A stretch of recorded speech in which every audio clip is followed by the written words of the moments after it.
Impeached former President Park Geun-hye is granted a special pardon. The decision was made in consideration of her deteriorating health and also to help strengthen national unity. Kim Min-ji has the full story. President Moon Jae-in says he granted a special pardon to former President Park Geun-hye to foster national unity and in consideration of her deteriorating health. On Friday, the government announced that Park was on the list of 3,094 people granted an amnesty for the new year. Park will be freed from state custody at midnight on December 31st.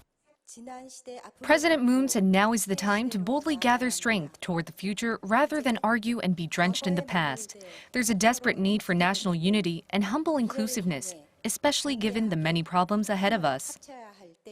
Park was the country's first democratically elected leader to be forcibly removed from office and has since served 4 years and 9 months of her 22-year prison term.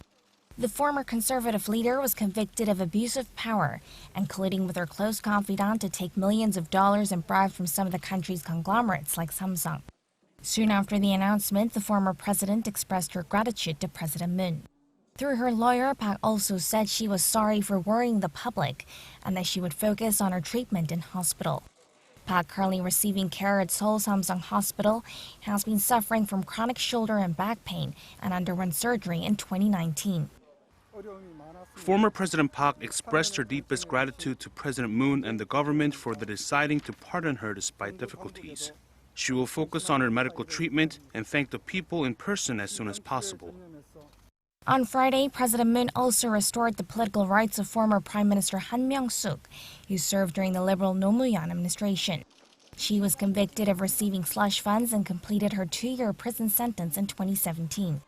As a result, Han regains her right to run for political office, which she had originally lost until 2027. Meanwhile, former President Lee Myung-bak, currently serving a 17-year prison term for embezzlement and bribery, was excluded from the amnesty. The government said the circumstances surrounding the two former presidents are different, and the public sentiment had to be considered as well. Closely watched will be any political repercussions, given that this comes 3 months before the presidential election, and with the ruling and main opposition candidates now neck and neck. A senior Blue House official says the pardon has nothing to do with the upcoming vote on March 9th, and that President Moon likely made the decision after a long time of contemplation. The official added that there were no prior consultations with the ruling party. Kim Min-ji, Arirang News.